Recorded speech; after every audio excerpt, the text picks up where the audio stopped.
Hi, I'm Dr. Gaby Cora and welcome to my show, Dr. Gaby's Take, Make Life Interesting.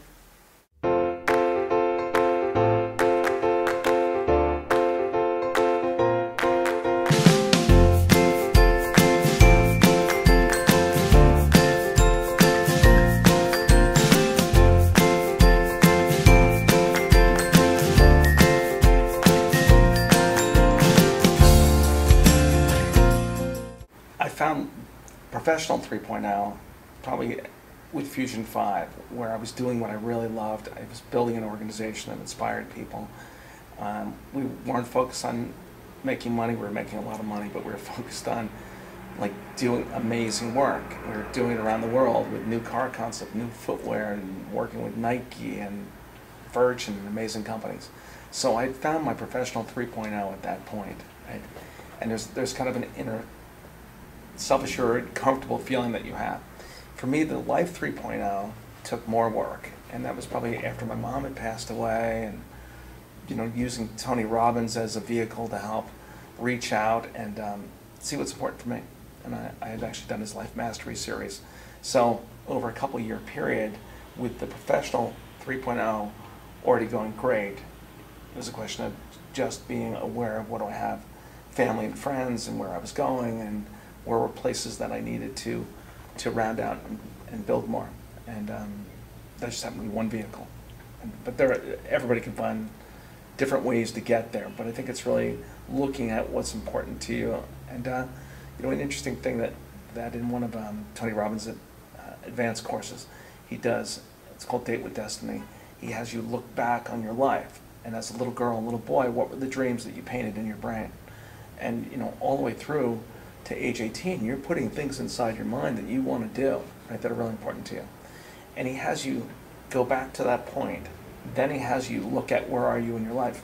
So if you're in your mid-40s or you're in your 60s, and you look back on what you wanted to do as a little girl, little boy, and you aren't there, it's a big problem, right? It's really painful. But for me, it was great. I looked back and I said, wow, I know exactly what I want to do. So going forward, I said, over the next X number of years, I want to do what I call touch, love, and inspire. I want to touch, love, and inspire people that I meet. So if I meet you as a potential mentee, a young student that needs some guidance, or I meet you on a plane, that happens to be where we met, but to touch, love, and inspire. In other words, to connect, not just do this, but to touch and to inspire in some shape or form. So that has become my mission going forward over the next several years, next 10 years, 20 years, whatever. And that's why the Villanova Ice Center and the Ice Award, or helping out, or the Steve Jobs thing, or writing the books, that's about, where are you going, what impact can you have, the balance of your life. Oh, that's wonderful. Yeah. So you can see I have that planner side, yeah. The roadmap, I made sure that I had that right to the end.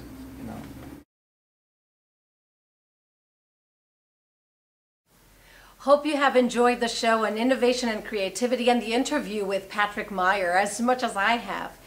And now, as usual, let's try to think about a couple of things that can be helpful to make life interesting. The first one is, are you creative, and are you spending the time to be creative? I remember one of the most wonderful opportunities that I had while I was a researcher at the National Institutes of Health was to meet daily with one of my fellow investigators.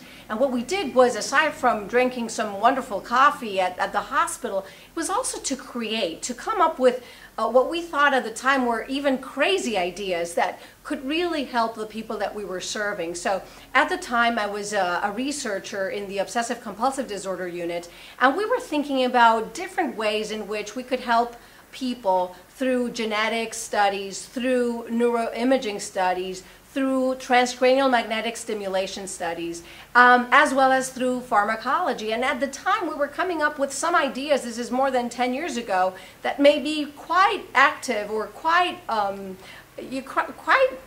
possible today.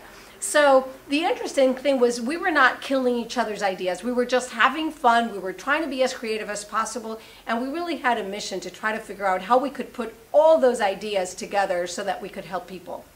The second part is you know, you really need to keep a notebook or keep a way in which you're recording some of these ideas. You may have a spark of a brilliant idea and it will come and go. So a lot of it is exercising, you know, and just bringing these ideas together. The other important thing is not killing the idea.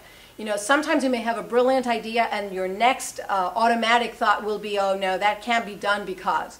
So I would say if you really want to go into a creative process, try to really focus on all the ideas that could be, and then if you want, later on, try to prioritize those, try to figure out which are more feasible than the rest, but really try to devote some time to allow yourself to be creative.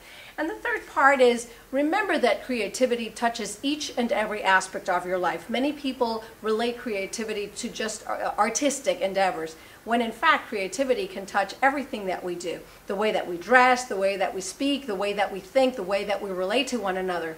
So have fun, enjoy, and make life interesting.